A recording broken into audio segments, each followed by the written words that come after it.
नमस्कार दोस्तों, आपका स्वागत है हमारे चैनल पर। आप सब कैसे हैं? उम्मीद करता हूं कि आप सब अच्छे होंगे और स्वस्थ होंगे।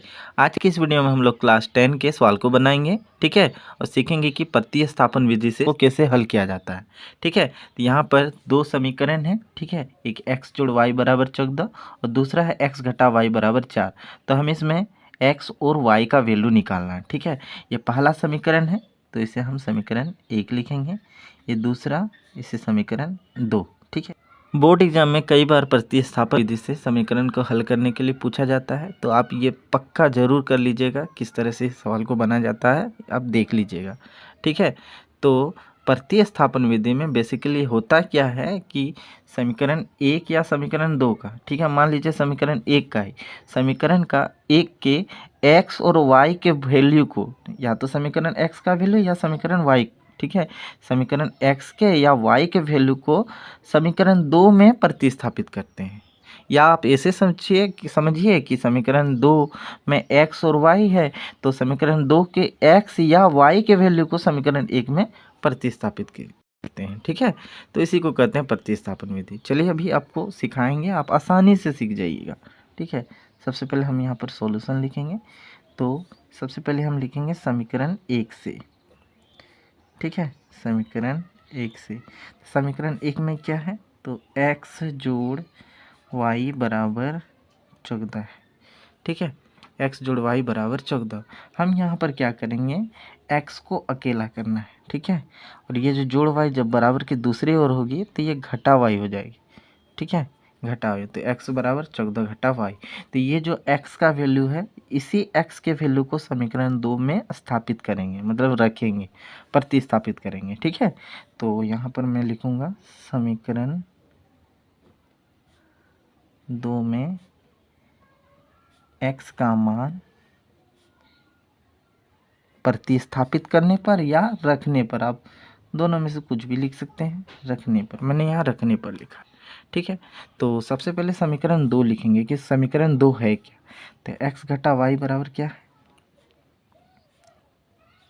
4 है, ठीक है। समीकरण 2 यही है, x घटा y बराबर 4।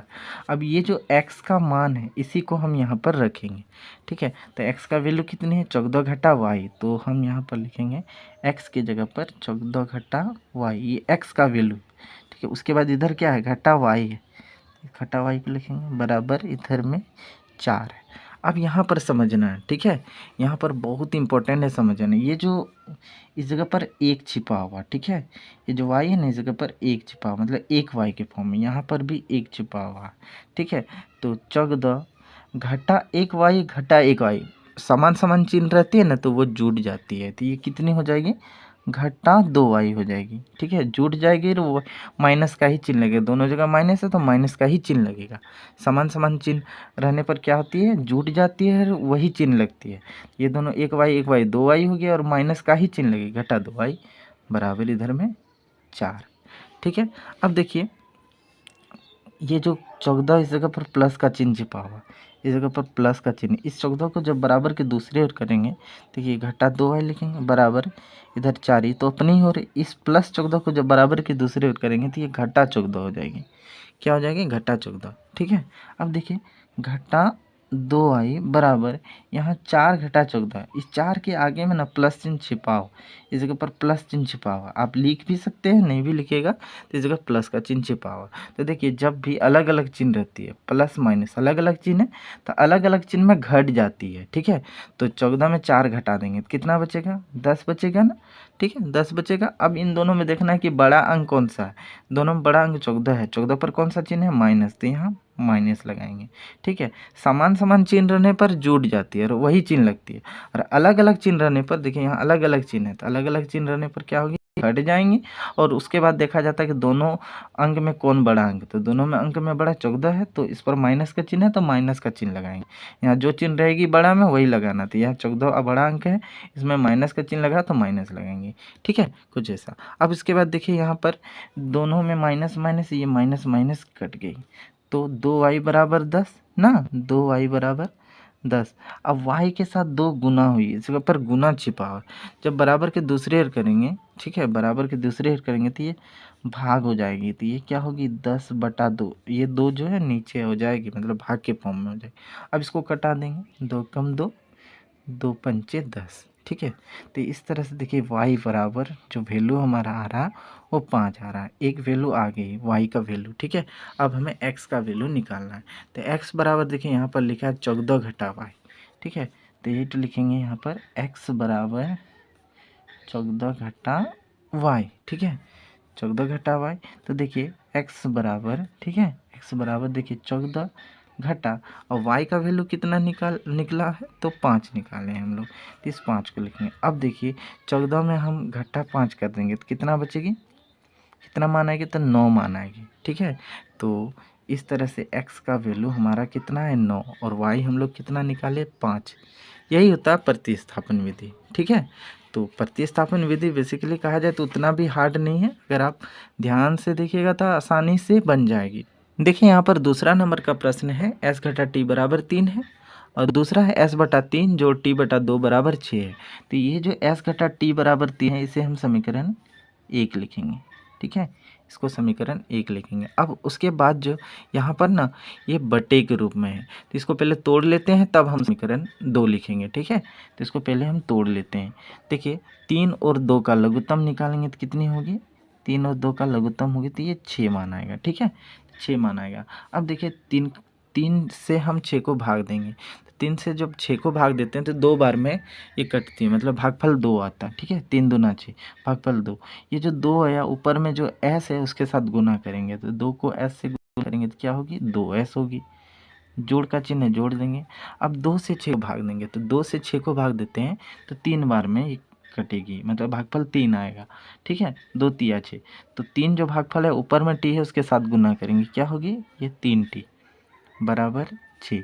अब देखिए यहाँ ये जो 6 नीचे है ना, जब बराबर के दूसरे करेंगे तो ये गुना हो जाएगी, सॉरी इधर में भाग हुई है, ठीक है, बटा के फॉर्म में नीचे में 6 है, ये भाग हुई, जब बराबर के दूसरे करेंगे ना तो ये गुना हो जाएगी, 6 ये जो है ये उस पर जाएगी तो ये गुना 6 हो जाएगी, ठीक है। तो देखिए 2s जोड़ 3t बराबर 6 के 36, ठीक है, कुछ इस तरह। अब इस पर बटा नहीं है तो अब इसको समीकरण हम 2 लिखेंगे, ठीक है, अब इसे समीकरण 2 लिखना है, ठीक है। अब हम प्रतिस्थापित विधि से इसे सरल करेंगे, तो क्या करते हैं, तो सबसे पहले हम लिखते हैं यहाँ समीकरण 1 से, तो समीकरण 1 से, समीकरण 1 में क्या है s घटा t बराबर 3 है ना, तो यहाँ पर उतारेंगे एक बार s घटा t बराबर 3, ठीक है। तो इसमें हमें क्या करना है, s को एक तरफ करेंगे, ये जो घटा t है बराबर के दूसरी ओर लाएंगे, तो घटा t को जब बराबर के दूसरी ओर लाएंगे तो ये जोड़ t हो जाएगी, तो s का वैल्यू यहाँ 3 जोड़ t आया, ठीक है। ये जो s का मान जो 3 जोड़ t आया इसी समीकरण 1 से हम लिए, समीकरण 1 से s, और इसी s को वैल्यू को हम समीकरण 2 में स्थापित करेंगे, मतलब रखेंगे, ठीक है, समीकरण 2 में, ठीक है। तो लिखेंगे यहाँ पर समीकरण 2 में s का मान प्रतिस्थापित करने पर या रखने पर, जो अभी आप लिख सकते हैं, चलिए मैं यहाँ पर लिख देता हूँ प्रतिस्थापित करने, ठीक है, प्रतिस्थापित करने पर, ठीक है। तो सबसे पहले समीकरण 2 है उसे उतारना है, ठीक है, समीकरण 2 क्या है, तो 2s जोड़ 3t बराबर 36, ठीक है। हम s का वैल्यू को इसमें रखेंगे, देखिए 2 और s के बीच में गुना हुई है, तो देखिए 2 लिखेंगे और s का वैल्यू कितनी है 3 जोड़ t है। जब भी देखिए एक से ज़्यादा अगर अंक रहती है ना तो ब्रैकेट दे करके लिखते हैं, ठीक है। तो 3 जोड़ t है, यहाँ s का वैल्यू 3 जोड़ t के रूप में है, तो इसे हम ब्रैकेट के रूप में लिखेंगे, 2 गुना इधर 3 जोड़ t, इसका गुना छिपा हुआ यहाँ पर भी गुना है, जोड़ इधर में 3t जैसे है उसी तरह उतारना है बराबर 36, ठीक है। अब देखिए 2 से 3 का गुना करेंगे तो 2 तिया 6, यहाँ जोड़ का चिन्ह है जोड़ लेंगे। अब 2 को t से गुना करेंगे, मतलब एक बार 2 को इससे गुना करना है, फिर जोड़ लिख करके फिर 2 को t से गुना, 2 को t से गुना करेंगे तो 2t जोड़ इधर 3t बराबर 36, ठीक है। आगे देखते हैं 6 जोड़ 2t जोड़ 3t ये 5t हो जाएगी, ठीक है, बराबर 36। अब हमें क्या करना है, ये जो 6 है बराबर के दूसरी ओर लिखेंगे। ठीक है, जब बराबर के दूसरी ओर करेंगे तो देखिए 36 इसके ऊपर जोड़ का चिन्ह है, जब बराबर के जोड़ छिपा हुआ, ठीक है जी। जब इस 6 को बराबर के दूसरे ओर करेंगे तो ये घटा 6 होगी। ठीक है, तो इस तरह से 5t बराबर इधर मान जो आती है 30 मान आती है। अब देखिए 5 और t के बीच में इस जगह पर गुना छिपा हुआ है, जब बराबर के दूसरे ओर लाएंगे तो ये भाग हो जाएगी। ठीक है, जैसे नीचे लिखेंगे, ठीक है, कुछ ऐसा। अब ये दोनों कट जा रही तो घटा देंगे, 5 कम 5, 5 छक 30। तो इस तरह से t का जो वैल्यू जो आ रही है ना वो 6, एक t का वैल्यू हमारा आ गया है। ठीक है, एक आंसर ये आ गया। अब हमें s का मान निकालना है, तो s का मान यहाँ s बराबर क्या लिखें, 3 जोड़ t। तो s बराबर हम लिखेंगे बार 3 जोड़ t। ठीक है, तो s बराबर 3 जोड़ t का वैल्यू कितनी है यहाँ हम लोग निकालें 6 पुट करेंगे। तो इस तरह से देखिए s बराबर 3 जोड़ 6 कितनी आ जाती है, तो 9। तो ये हमारा आंसर आ गया, s का वैल्यू भी निकल गई और फिर t का वैल्यू भी निकल गई। ठीक है, तो उम्मीद करता हूँ कि आपको प्रतिस्थापन विधि से समीकरण को हल करना समझ आ गया होगा। ठीक है, तब तक के लिए इतना ही। देखने के लिए धन्यवाद।